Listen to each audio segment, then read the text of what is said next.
명함을 요구해서 이 직책의 중개보조원인지 공인중개사인지 확인을 하시고, 대부분 이런 분들은 10중 8구 중개보조원 분이세요. 그런 불법 중개인 분들은 속칭 날르는 경우들이 많기 때문에 자취방 구할 때 이런 식으로 구하면 좋다, 혹은 이런 집이 좋다, 이런 게 좀 있을까요? 저는 이 자취방을 구할 때 정말 반드시 확인해야 되는 것을 한 가지 말씀을 드리면, 자취방뿐만 아니고 모든 집들이 그래요. 신혼집도 그렇고. 네, 부동산 중개인을 잘 만나면 된다고 생각을 하거든요. 요즘에 언론에서도 많이 나오잖아요. 전세 사기나 이런 어떤 임차인들에게 피해를 주는 그런 나쁜 불법 브로커들, 그런 중개인들이 있거든요. 근데 대부분 이 공인중개사들이 되게 성실하게 일들을 하세요. 자기 주어진 업무에 맞춰서. 그런데 꼭 간혹 그렇게 일부 사람들이 그렇게 물을 흐리듯이 공인중개사분들의 좀 신뢰도가 약간 떨어져 있는 것도 사실이잖아요. 공인중개사를 잘 만나야 되는데 어떤 분이 공인중개사인지 확인을 잘 하는 경우가 거의 없는 것 같아요. 그런데 공인중개사 자격증을 빌려가지고 불법으로 영업하는 중개보조원이나 불법 중개인들이 많아요. 그 중개보조원이라고 하면 공인중개사의 업무를 보조하는 역할을 하는 이제 직책으로 공인중개사법에 등록이 된 직원분들인데, 집을 보여주는 건 중개보조원도 집을 보여줄 수가 있어요. 그런데 중요한 부분, 계약에 관해서 금액이나 조율이나 계약서 작성 진행은 무조건 이 공인중개사가 해야 되거든요, 법적으로.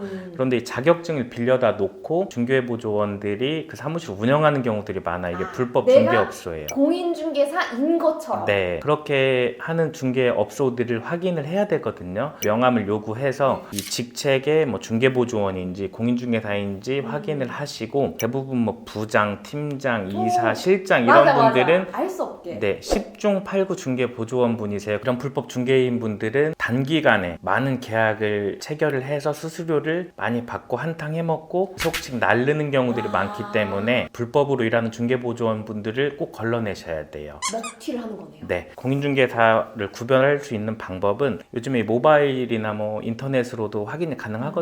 중개업 조회나 공인중개사 조회를 통해서 검색을 하시면 명함을 받았을 때 나오는 그 상호를 입력하시면 부동산에 등록된 직원들의 이름을 확인할 수가 있어요. 영업 정지 중인지도 확인을 해볼 수가 있고, 정보들을 꼭 반드시 확인을 해서 내 집을 보여주고 집을 계약해주는 사람이 그 부동산의 공인중개사가 맞는지 이름까지 꼭 확인을 하셔야 돼요. 그러니까 예를 들어서 영업 정지 중인데 영업을 하는 케이스일 수도 있고, 보조인인데 공인중개사인 척하면서 영업을 해가지고 이렇게 튀는 사람일 수도 있고. 사실 그건 사기는 아니었는데, 저는 대학생 때 자취를 하는데 원룸을 구하는 그런 상황이었어요. 제가 계약을 하려는 방이 지금 세입자가 방을 보여줄 수 없다는 거예요. 다른 방을 보여주겠다, 똑같이 생겼다 라고 해가지고 너무 좋은데 이러면서 계약했어요. 계약했는데 공간이 약간 부족한 거예요.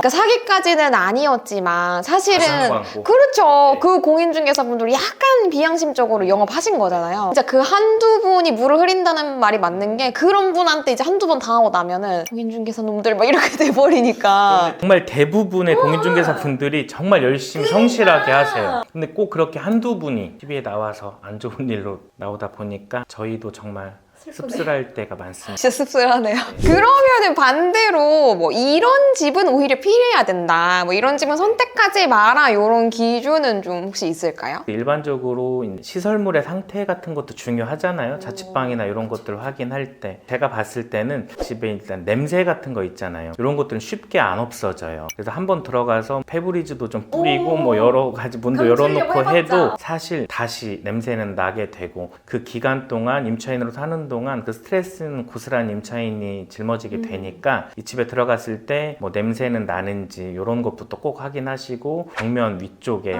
곰팡이 같은 게 있는지 축축한지 이런 것도 반드시 확인하셔야 돼요. 그게 사소해 보이지만 사는 동안 정말 힘들게 할 수 있거든요. 전 지금 너무 공감되는 게, 저 대학생 때 첫 자취했을 때 제가 사는 건물 바로 옆 건물에 고깃집이 있었어요. 고기 냄새가 정말 사는 2년 내내 되게 사소하지만 중요해요. 옷에 고기 냄새 항상 배어있고. 네. 더럽고 치사하지만 불변의 진리는 돈 많이 주면 좋은 집을 구하. 비싸면 비쌀수록 좋은 집으로 갈 수밖에 없어요. 싸고 좋은 집은 절대 없다. 싼데 만약에 집이 상태가 되게 좋다? 약간 의심을 좀 해봐야 되는. 그런 집들은 권리적인 부분에서 이상이 있다든지 분명히 숨어있는 뭔가가 존재할 확률이 조금 있다고 보시면 돼요. 저는 지인 사례긴 한데 되게 좋은 집인데 싸게 해준대요. 아가씨 대신에 전입신고하지 말고 그런 살아. 부분들도 많죠. 어, 특히 그런 오피스텔들이 그런 경우가 많아요. 근데 그게 결국은 나중에 혹시 위험할 수도 있는 거잖아요. 전입신고를 못하게 되면 이 보증금을 확보할 수 있는 이 우선 변제권이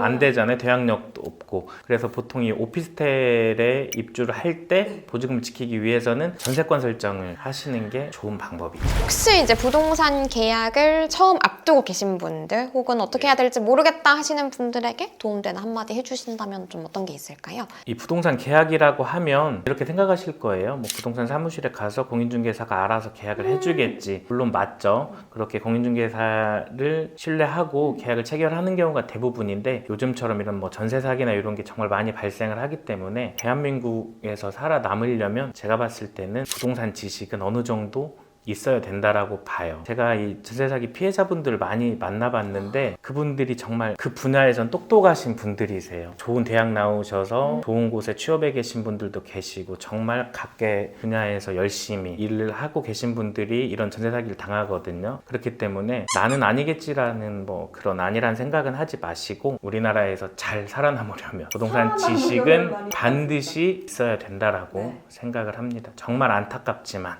대한민국에서 살아남기 너무 힘드네요. 우리 덕방님 유튜브 가시면 관련해가지고 더 많은 정보 있으니까 찾아보시는 것도 좋을 것 같고요. 그럼 우리는 다음 영상에서 또 뵙겠습니다. 구독과 좋아요 잊지 마세요.